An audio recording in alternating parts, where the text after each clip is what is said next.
So even her existence was because of death. She's one of 10 girls. Wow. Born in the South. And so she was one of the youngest, and they had all been born at home.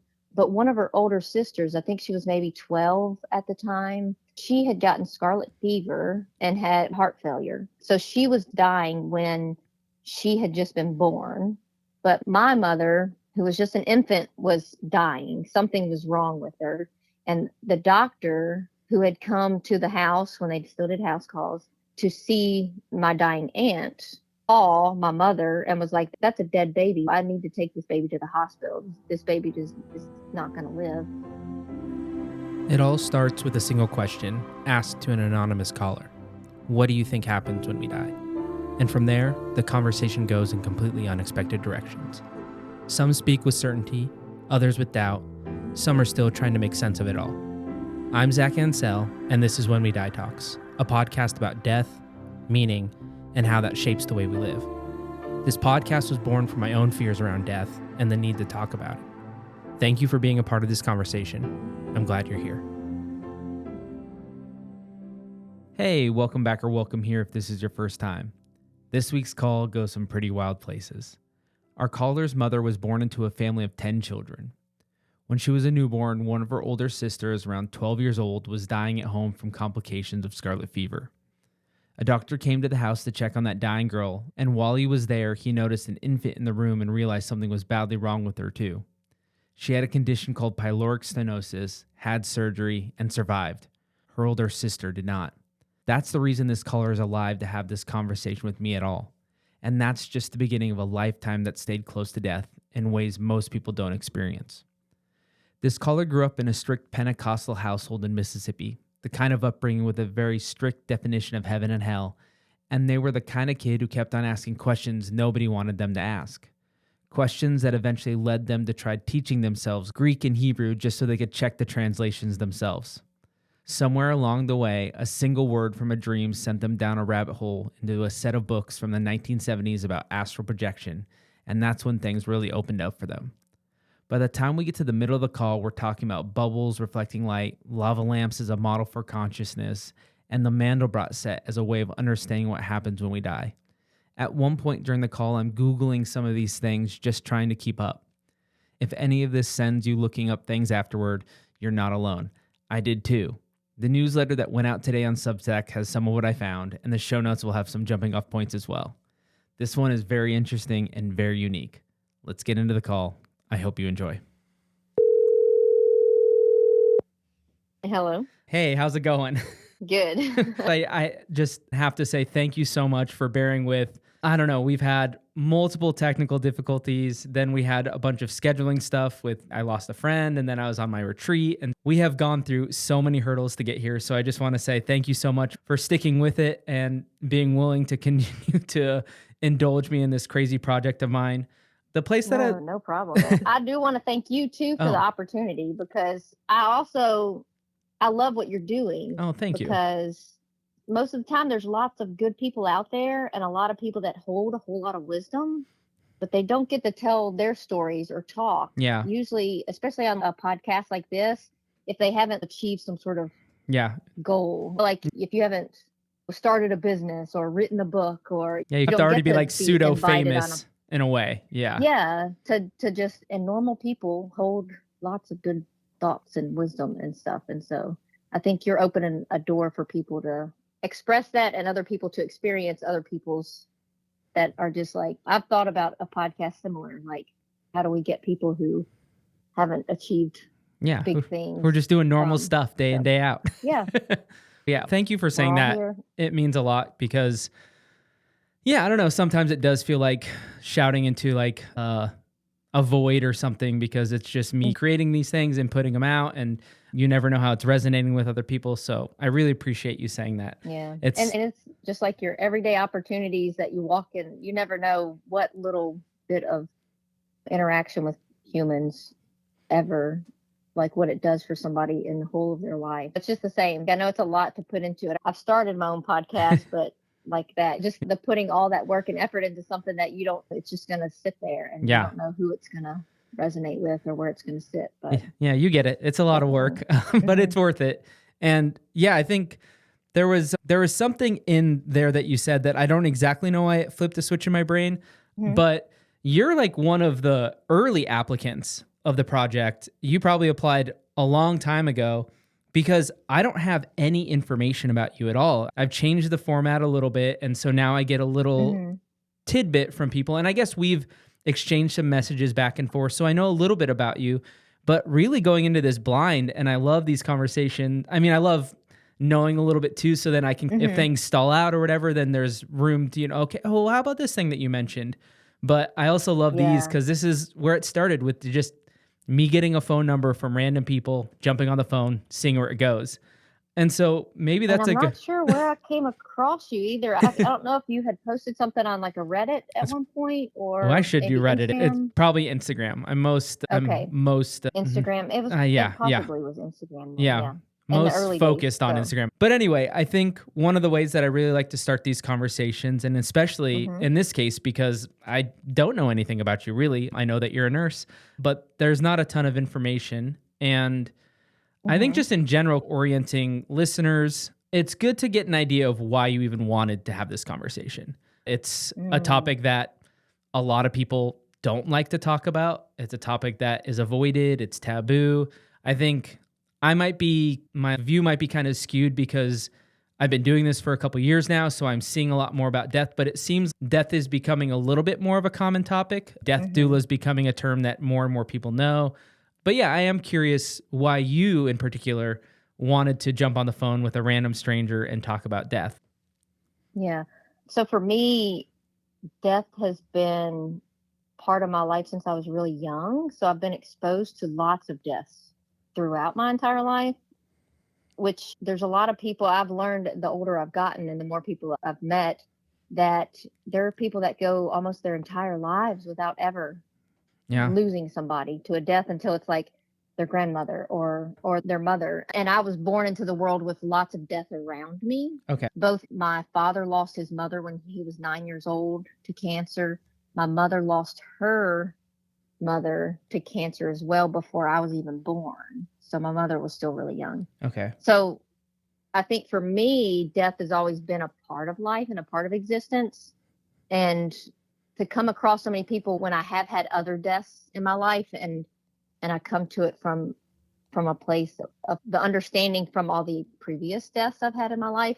For other people who have never had them or have only had one big tragic or something, and then it's weird when you try to explain or when they want to have sympathy for you, but you're not reacting the same way that I think they feel like you should react or something. Yeah. And then you realize that there's this huge like gap between some people in life and what they experience and others, but also like understanding that there are people out there that have those gaps. So there's gaps for everything.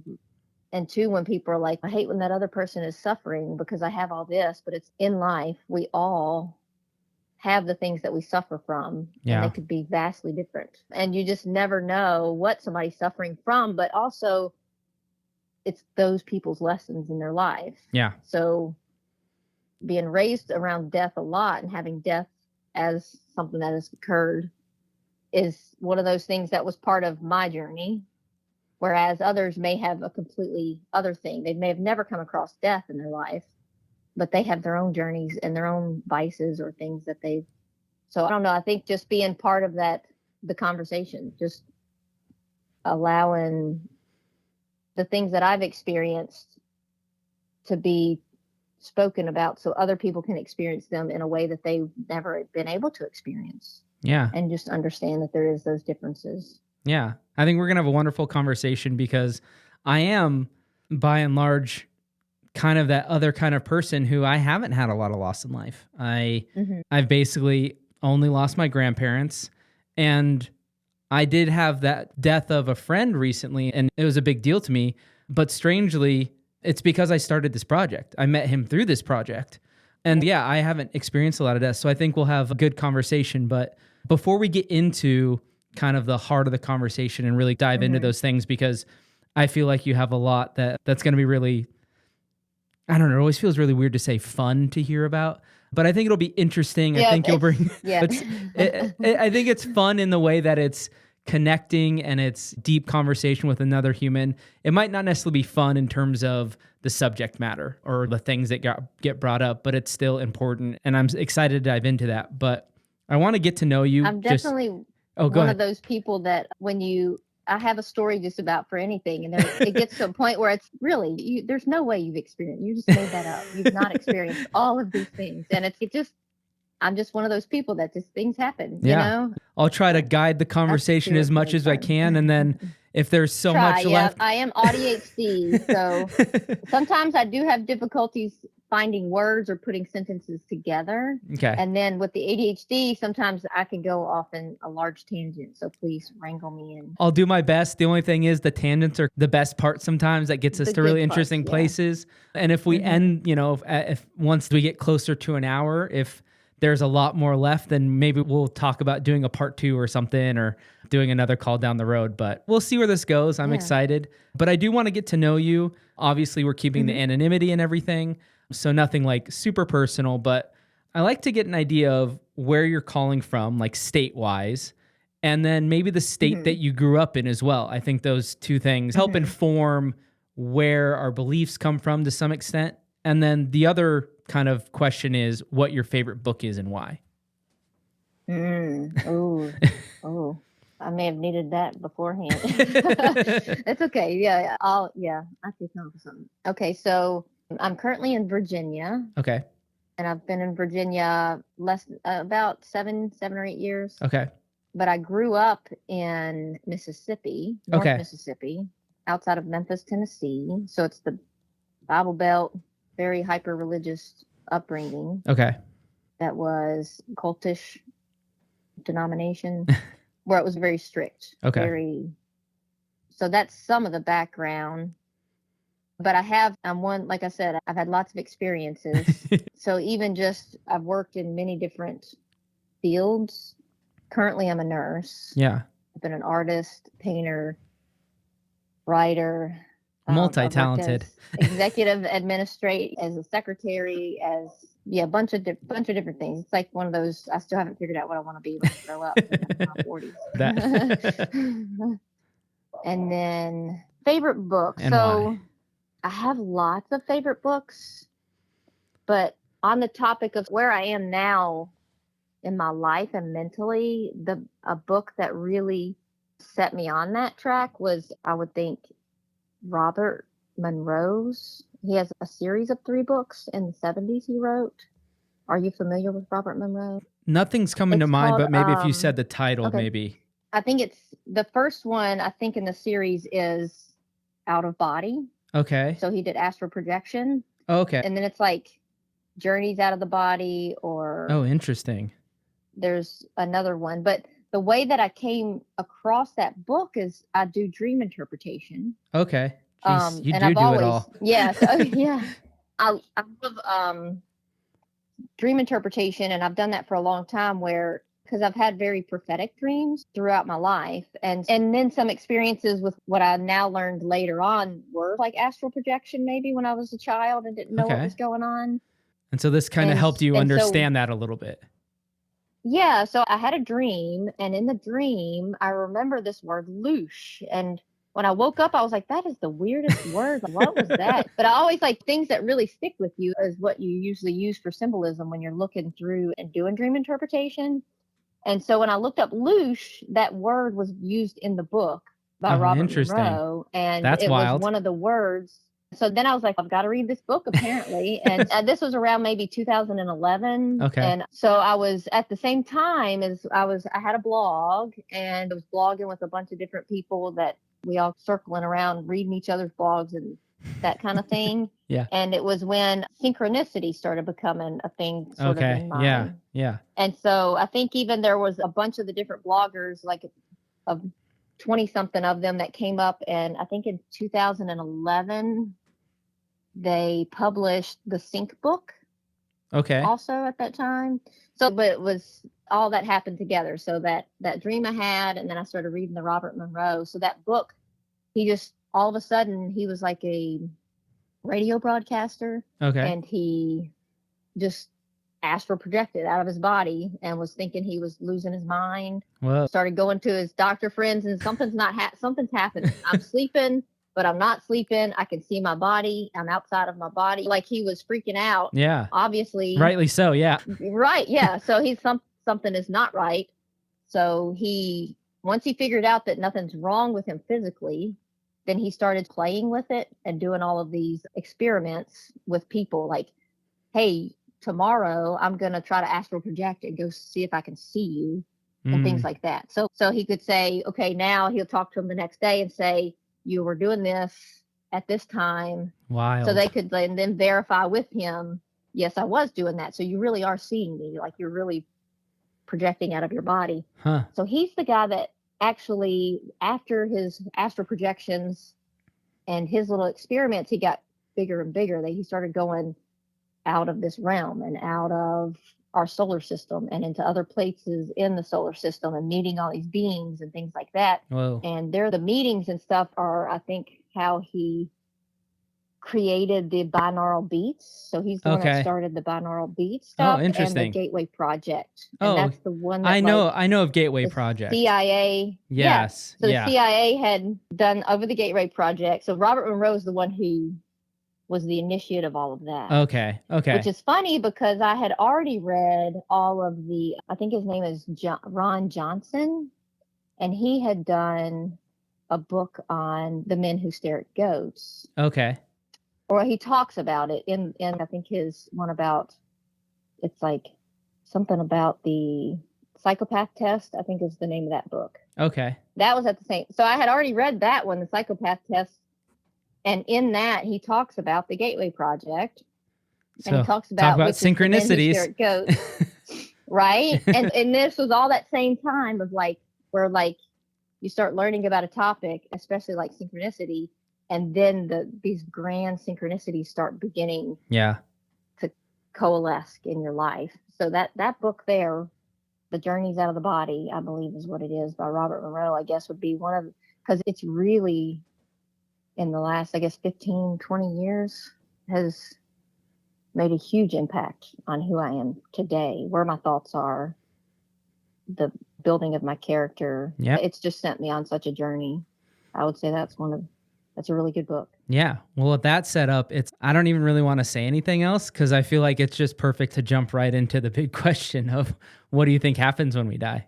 My end thought process at this point, and I've been creating an art project in the last 2 years coming across this, but it's more of us just, I think when we do die, there's still a lot of this like energy about us. We all are nothing but energy. Like we're just vibrating molecules.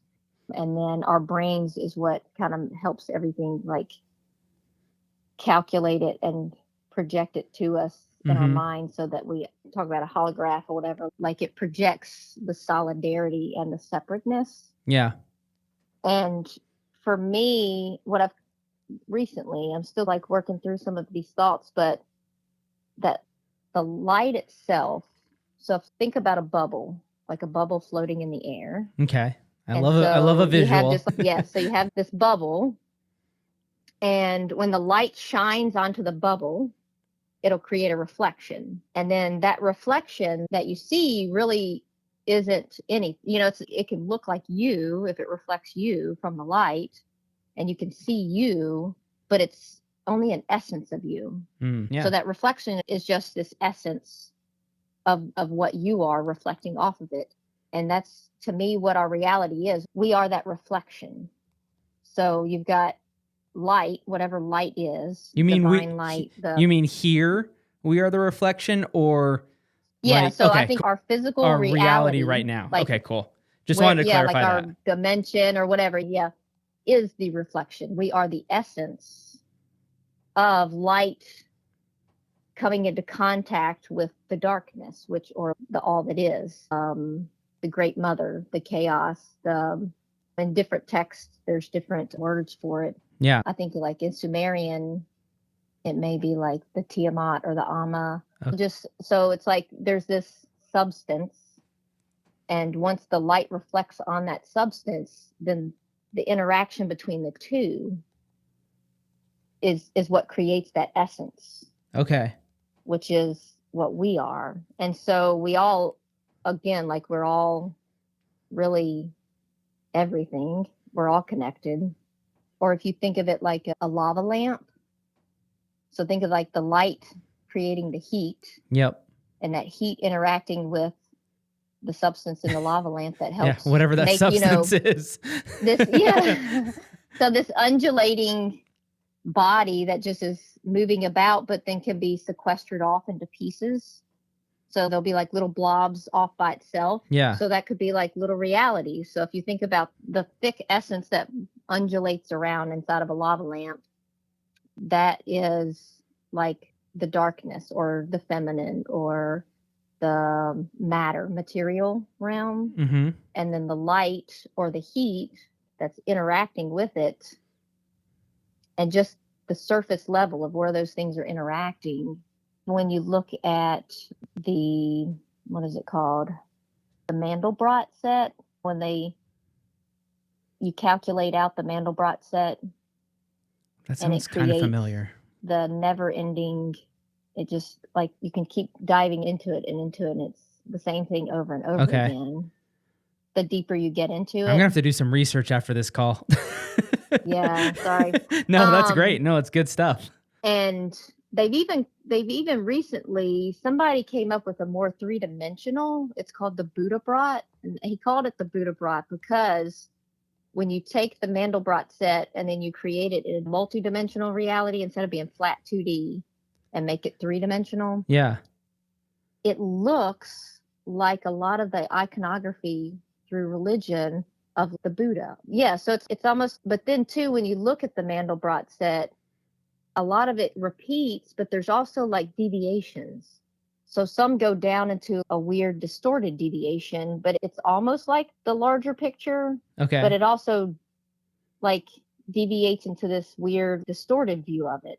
So if you think about if our reality is the same way, that's where you get all of these great reflections of what could be the light, goodness, and things. But then also where those reflections can go off in a weird tangent, and then they're so distorted, and that's where we might be like, that's really evil, that's bad. Okay. But it's still all the whole and the same. I'm pulling up this Mandelbrot set right now on so I can get a visual of it. But okay. And so I think I'm still not stuck, but I'm still visualizing the bubble analogy that you're using. I found that really interesting. Like a bubble floating. Yeah. And so would you, like you said, our reality is the reflection we see in that bubble, essentially.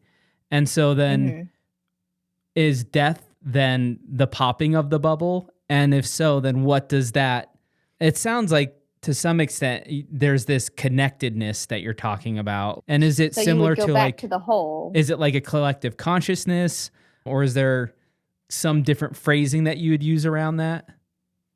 I would say collective consciousness, but also that separateness. So if you like, we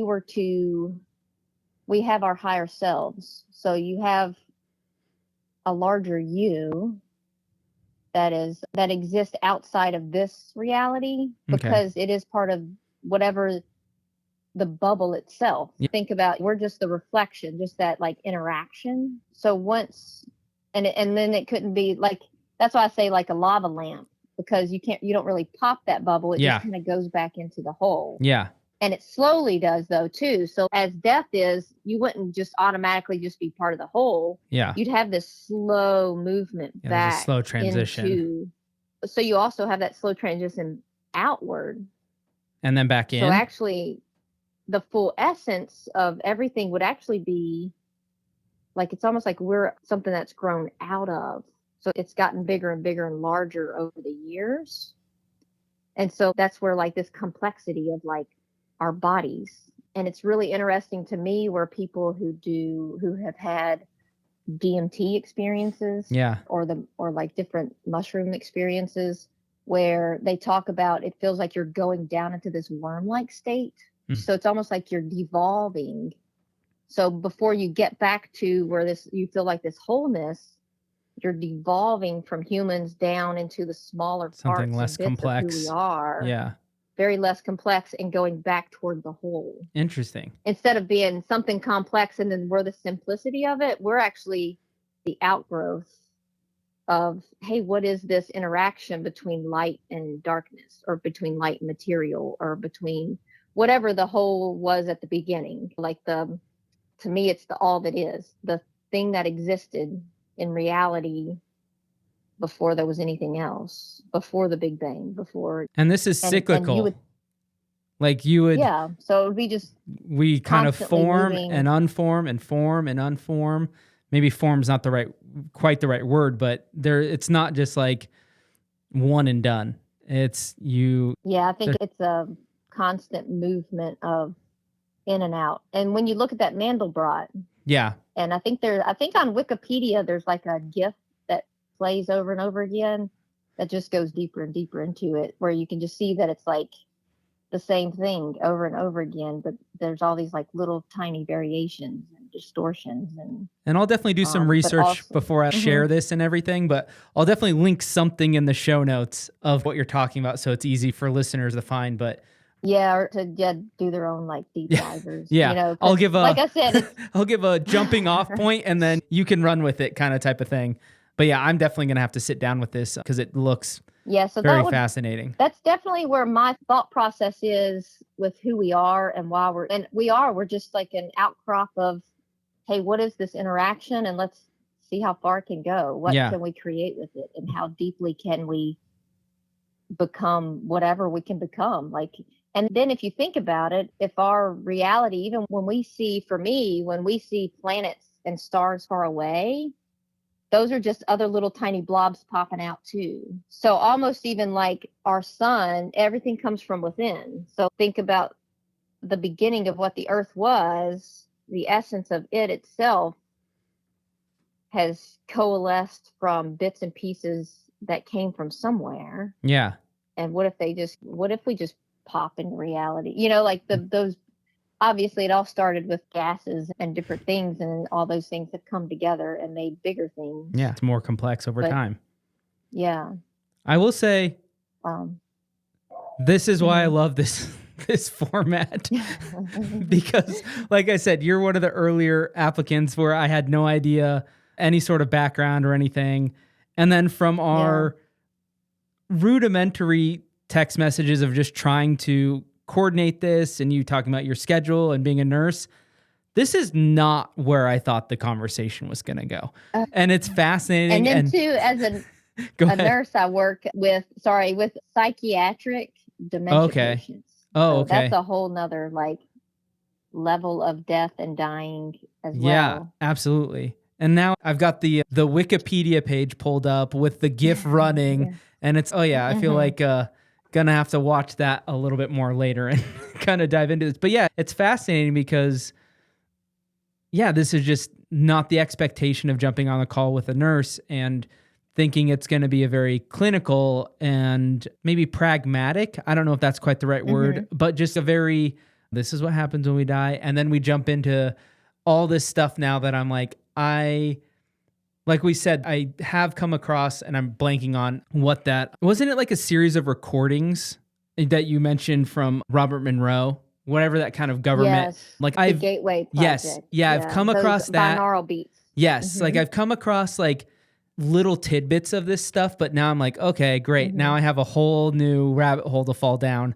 And I guess literally this GIF of the Mandelbrot set is literally like falling down the longest rabbit hole, it seems like. The longest rabbit hole possible. But yeah, it's very fascinating. I don't want to necessarily go completely opposite of where we're at, but I do think you introduced some things at the start about just being close to death your entire life. Okay. And so, I'm curious about what that relationship has been like. You also mentioned, I guess you didn't necessarily say that you grew up religious, but you did grow up in a very religious place. Yeah, I grew up very religious. And so I'm curious, like, what your journey has been like from childhood till now, as we're talking about this kind of very, I don't even know. Yeah, I was gonna say esoteric was the first word that came to mind, and I was like, I don't even know if that's quite right, but this very esoteric way of thinking. And so I'm just curious what that journey has been like for you from, childhood. So growing up from very young, like I said, I'm ADHD, and I really believe my mother is probably on the autism spectrum. Yeah. So she was very blunt, straightforward. She told you like it was, personality. There wasn't a lot of loving energy, like hugs and I love you. I don't think she ever said I love you or hugged me until Okay. I was even an adult. And she had 5 children. but growing up, so even her existence was because of death. So she's one of 10 girls. Wow. Born in the South. And so she was one of the youngest, and they had all been born at home. But one of her older sisters, I think she was maybe 12 at the time, but she had gotten scarlet fever. Ooh. And had heart failure, because it can mess up your valves in your heart. Yeah. And so her sister was dying when she had just been born, and the mother had her at home. But my mother, who was just an infant, was dying. Something was wrong with her. And the doctor who had come to the house when they still did house calls to see my dying aunt and check on her and things like that, saw my mother and was like, that's a dead baby. I need to take this baby to the hospital. This baby is not going to live. And so took her to the hospital. She actually had something called pyloric stenosis. It's really rare in females. It's passed down. It's genetic. The stomach, the valve that goes to the stomach when it empties into your intestines, for some reason it like bulks up after you're born, and then it closes off and the stomach can't open. Oh, interesting. So then the baby just starts vomiting everything it eats and it can't get any nutrients. Yeah. And they used to basically die of dehydration or starvation. Well, but it's normally in boys, or it's seen a lot in boys, and it's not seen that often in girls. But that doctor, when he took her, so she had the surgery, they fixed it, and she's alive, which means I'm alive. I was going to say, obviously, spoiler alert. because of the death of, because of scarlet fever. Because eventually my aunt died of the scarlet. She died young as a small child. So then my mother also grew up, who had a dead sister. So she was around death. Yeah. Also. So there was these tragedies that occurred, but also I'm alive because of the tragedy. Yeah. So it's like I had that understanding since that was a story. My mother, there was never a let's hide them from the truth of reality. So that was a story we knew from a young age, just like my father, who had told the story of his mother. He watched his mother as a 9-year-old die her last breath. But then 6 months after that, my father was at a little swimming hole with his brother, and his brother drowned and died. And my father was the younger sibling, and he wasn't able to help save him. But then 6 months after that, my father also lost his grandmother. Whoa. So his mother's mother. So those were stories that I had. Yeah, it was that they had relayed to me. So it was like, it was out there. This is just part of reality. Which is true, have death, right? Death in our. Mm-hmm. It's not, not hidden like it is for a lot of people. Yeah, and even I think when we were small too, we had a little puppy that we got. We finally got a little puppy, and then the puppy got parvo, and at the time it wasn't treatable. And my uncle came over. All right, y'all say goodbye to the puppy, and I'm taking the puppy down to the river, and I'm going to shoot it in the head with a gun. That was the reality. We were from Mississippi. Just like we, at Thanksgiving, along with our turkey, we always had deer. Everybody went deer hunting. So like the killing of things and death, and you're just surrounded by it. But even in high school, so I even had, I think in elementary school, there was a girl, we were on a field trip, who fell off of like a play thing, the big wooden ones that were probably not appropriate for small children. Yeah, that are not anywhere But I anymore. remember her falling while we were on the field trip, and she had to be taken by ambulance.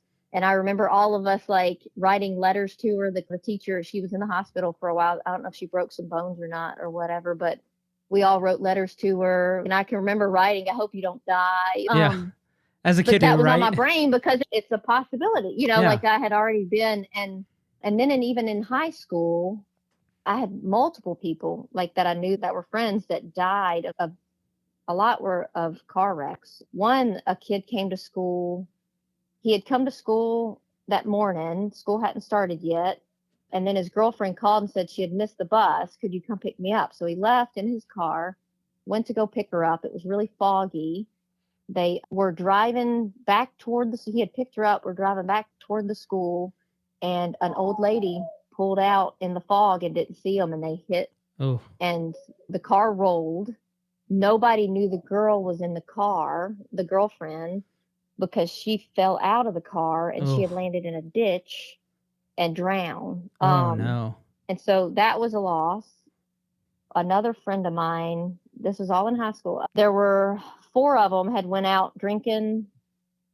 It was Mississippi. We were drinking as teenagers. And they were going too fast and hit where like the car kind of went airborne a little. Yeah. They had hit the brakes. And when they come back down with contact with the concrete, the car swerved off the road. And out of the 4, 2 of them died. Jeez. There was another, they were racing in vehicles. And both of them, they hit a tree and both of them died. One of those that died in that wreck, his father died in a wreck as well. And then his older brother had died in a car wreck. And then there were 2 girls that were coming too fast down a highway and swerved off and hit a bus. And when the car went underneath the bus, and it sheared off the top of the car, and both of those girls passed. Jeez. So this was all just from my high school years. Yeah. We had actually moved too. So like I was in one high school, some of those deaths occurred. That was 3 of them. And then I moved to another high school, and some of those other deaths occurred in the other high school. And then what's your relationship to these kind of deaths? I get like, how you knew them, but like, yeah, how are you? I think just that comprehending them, that where like, yeah, for me, again, like I said, it's one of those things where at that point already, when that happens, it's like, it is tragic. And I understand that there's all these deep emotions with the tragedy of losing the person, that they're never coming back. You can't talk to them again. But also, you never know what's going to come of it. Yeah. What lessons are people learning because of those deaths? What choices are going to change people's futures and realities? Because again, I am only alive because of a death. Yeah. And so you just don't know. And you also have a cousin that you have an idea at this point too, that like death is very much a part of life. Like I think that's something even a lot of people say. I think that I had lost my grandfather had passed away of a heart attack, and my pawpaw he got cancer and tried to fight it, and it didn't work, and it metastasized, and we watched all of us. Everybody went over there. We used to go over there me and my sister would go and hang out at his house with him on the weekends and spend the night and go play in the creek and everything. And when he got the cancer, he suffered and suffered. Like he was nothing but skin and bone, just skin hanging off a bone. And toward the end, the metastases to his bones just ate away at his bones. So it was like his head collapsed in. Oh. The thing where we were just like, when is it going to end? Yeah. Like when he just hung on and hung on. And so you're seeing in some ways, I'm like 15. You're seeing some. I was gonna say you're seeing some, and the description that you gave is not gonna sound this way, but you're seeing, in some ways, the beauty, and the beauty sounds like a really hard word to use right after that, but just like the beauty and power that death has in our lives to in that sense, bring right? About like change, and suffering, perspective changes, and how suffering can. And how it can also help with creation. Yeah. Like, because too, it's a balance. I'm hypermobile, so I've also suffered with like pain in my body since I was small. So I've also, and it's one of those I came to the reality of is like the pain that I've experienced throughout life has kept me very present. Yeah. In the fact that we all die. Like we're born dying. We will die. We all know we're going to die. The moment you're born. And it keeps you in the reality that just don't take it for granted. Even if things are crappy, or like our conversations, the computers aren't working. Well, that's okay, because there's a reason for that. Maybe there needed to be another experience, or there needed to be that experience, or there needed to be another book you read, or an article you came across, or a podcast you listened to. Totally. That needed to coalesce with all of that so that the creation that needed to come about and be created. Yeah. So there's created. some Even though it was synchronicities. this like these little bumps in the road or whatever. Yeah. And that's death is one of those bumps in the road, which it's hard for Yeah. people who are losing or dealing with loss. Yeah. It's hard to put hear it that like yeah, bluntly cold. or Like yeah. I'm trying not to be. And you yeah, don't mean like, it that way but for sure. At all. No, there's so much more deep emotion connected to all of that, but also that is the like reality The of fact it, of the matter. because Yeah. it's not going to change. I think one thing that I'm interested too is from the beginning of our conversation, we go into this really kind of, like we said, esoteric, really kind of, I don't want to say out there, but just this like really different way of looking at what, I mean, not just what death is, but what life is and what this all means. And I know you said that you picked that book up and we're on this journey maybe about 15 years ago, roughly. And as you're maybe about, yeah. Yeah, so 16 years ago. And so you're having this experience with all this death growing up. You said there is influence of religion as a kid, but like when did you start moving? Because I would say the two, maybe they're not that much different. I don't know, but in my mind, they feel very far apart. So where did that kind of start to happen? Me growing up religious, I grew up in Holy Roller, Pentecostal. You believe in the Holy Spirit or being embodied by the Holy Spirit. So then like the talking in tongues, the slaying of, so very religious, but also very, there are, like you're raised believing there are demons. You know, there are these like things or a little things more that supernatural. exist, or that there's a spirit of, yes, very, so you're still kind of a little open to those possibilities. Obviously you have to get over the hump of the dogma that comes with it. To go outside of that. But for me, from a very young age, I was the one who was constantly questioning. Like, so it was always in you. How do we know our religion is the religion that is the real one when there's these other people who are really devoted to their religion? Why theirs not the real one, but ours is the real one? And some of those people are nicer than our people, you know, like, and things like that. So I even went as far as trying to teach myself like Greek and Hebrew so that I could read older forms of the Bible, so that I could, I'm definitely autistic, but just so that I could be like, let me make sure that this is, I want to see for myself that this was translated how it's being presented. Yeah. Because some of these things don't, it's like one of those, the actions don't align with the words sometimes. And why are these interpretations, or some of these things don't make sense. So in some ways you were like dangerously curious. I got in a lot of trouble. Yeah. My mom like was like, don't rock the boat. Please stop asking questions. This is not what we do. You're like, I have 45. I'll ask 3. Those people, right? And so, yeah, I was the one, I read the entire encyclopedia as a kid. Oh, that was like the thing I loved. I read through dictionaries. I've just been voraciously curious about learning ever since it's one of those, and somebody gave me a book too one time. Maybe that was one of the ones even before that. Oh, I have it somewhere and I can't think of the name of it, but he's the one, it talks in that one about these people being born with just a pen in hand. Like they're just writing as a 2-year-old. When you have people like that are born, it's like you have this purpose and you're just, no matter what, you're going to do that thing. Like there's famous vocalists who were singing at 10 months old and the parents just can't get them to stop singing, but then they become a great singer, and like those types of stories. Yeah, just incredibly gifted just right out of the gate. So I think I was just constantly I've always been just seeking more and more. I need to know, figure it out. It wasn't necessarily a turning point. I'll ever get there. It was like always it's just there. Been a unfolding of, and so where religion, I think, even though there's a lots of bad things, especially for somebody who has very concrete visual, there's a lake of burning fire, hell, and somebody stares at you all the time and they know everything you do. And if you do the bad things and you go and die in that lake of fire, and those are visuals a small child probably doesn't need when their brain is growing.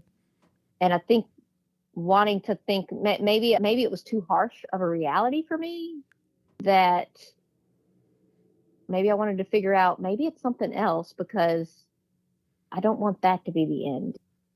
I don't know, I mean, I would say but that's exactly what I'm doing. My thought has always yeah, been nothing happens. And I'm like, hey, you know what? I'm just going to get really curious about this and talk to a bunch of people and learn stuff and try to experience things and go down different rabbit holes because I don't know if I really want it to be nothing. Like, even if that's yeah. what kind of comes up most for me in my mind, I want to explore. I want to make sure that's actually what I believe and not just be locked into. Because I would say, and I've said this a bunch on here before, my religion, I didn't grow up religious, but my religion is Mhm. science. I think there's a lot of people that Mm. grew up with science being their religion of everything is facts and figures and everything can be proven. And if it's not proven, then it's and anytime I say this, I do it with the caveat of I'm not saying science is bad, but I do think that there's a Yeah. faith in science being able to prove everything. And we know that it can't. There's a lot of things And that then even also, are just theories. Go ahead. Yeah. we're just the same with being taught science growing up Yeah. through elementary school and stuff. It's the same sort of like dogma you're given with religion. These Yeah. are the rules. This Yeah. is what happens. And then your brain goes, okay, that's part of my foundation. And then if Yeah. anything happens to you later in life, and then all of a sudden there's these cracks in the foundation, and you're like, wait a minute, that those don't line up. That can't work. It's a little too. And I think that some people never come out of that, where Yeah. like they just stick with these are the rules and it never changes. And then you start learning that like a lot of science is just theory Yeah. and we can prove bits and pieces of it. But some stuff, especially in the medical field, when I became a nurse in my 30s, and going deeper into science and learning that like a lot of medications and like things about how stuff works in our bodies is all just, man, we kind of think it works this way Yeah. and we know this is the end thing, but we really don't know what the full mechanism. We don't Yeah. even fully know how our bodies function completely. Like there's such complex machine, like organic machines, or like these little organic robots Yeah. that we still don't even completely understand. Oh, totally. And there's so many chemicals in the body that we still like, they're all interacting, even like the folding of proteins and stuff. There's so much. So when you start breaking those down, then you're like, oh, science is just like with religion. You're like, oh, wow, there's these holes here and there. And Oh, yeah. so it's awesome to just keep exploring and trying to pick and choose. And then I think that's what everybody gets to do. And I think that's where, especially like when we die. So say you've taken all of this information in, and that's what I tell people all the time, especially these dementia patients. You only die with your memories. Like when you Mm. leave, you have nothing but your memories. You're not going to have a house or a car that you're leaving with. It's all going to be the memories of the life that you lived. But all those memories are based on the filter that you've put it through. So all the perspective you had when you had those experiences and the story you built around all of those experiences. And then just think about when you die, there is this like the collective consciousness where it's all garbled together as this energy that is this memory. And that's not going to fade immediately. It's over time, it may go away. So that's where people that die and have near death experiences, they say, I experienced this or that. But all of these, it's like a lucid dream, like all of these perspectives, thoughts, memories, everything you've watched over time and things like that is all, it's still there. And so it's going to take a long time for it to fade. So you may have a whole reality that you live in. And that's in those books, the Robert Monroe books. He talks about like creating your reality. So if you think you're going to hell when you die, you're going to create a hell that you're going to live in. Mm.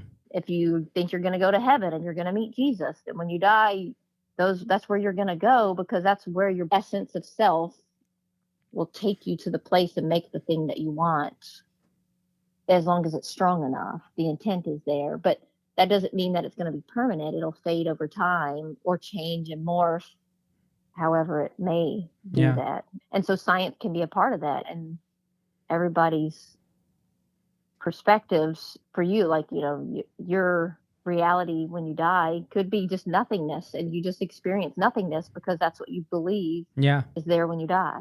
Which now makes me feel like, and this has come up a couple of times. I'm like, okay, now I need to start thinking about something else. And I do think of collective consciousness as the other one that really just makes most sense to me as I've kind of gone deeper into this, gone deeper into my meditation practice. The only caveat now that I'll say is I do have the visual now that the collective consciousness is just a giant lava lamp. So, maybe that's what from your inspiration there. Yeah. But yeah, I think. And that one for me keeps coming back. I have lots of little, because I write a lot in my journal, and I have lots, when I go back and look through, I have so many little sketches of thoughts and lava lamps and things like that about. I'm gonna have to get one for the podcast room just to remind me of this, because it's a good visual. It's a really good visual. Sit and watch it. Yeah. And that's what I love about that one, that whenever I've come up with that one, it's really the best way to explain that sort of just movement. We're definitely gonna have to do another call, because we didn't even talk about your work with dementia patients. There's so many things still here that I feel like we could talk about. So we'll have to discuss, if you're still up for it, when I figure out. I don't know if I want to make it more episodes of the podcast or maybe do it as like something else. So once I figure that out, we'll definitely have to chat if you're up for it, because it sounds like you have so much more to share here. I'd love to dive in more. So I have this last question. What's one thing you still want to experience in this lifetime? Something I still want to experience. I think for myself, and I don't know if that's the thing that I'm reaching for through all of this research and reading and thinking and stuff, is I would love to fully be seen. But I think that's the one thing about our reality, and maybe one of the reaching points of what we are in our existence, is that we're born individuals with these minds that you can only try to explain to other people. Yeah. And so we're never going to ever be fully seen. And we're always going to be that feeling of separateness. We're always going to be that, because you're never going to be we can't do like a mind meld like they do in Star Trek, where you can give somebody all of your thoughts and experiences. And that's touched on in those Monroe books. So I think that's something I would love, like, to be deeply seen on a level. Yeah. Even though it may never happen, or if it doesn't, just an inkling, or you come across somebody who has had very similar experiences and just get you and they understand you.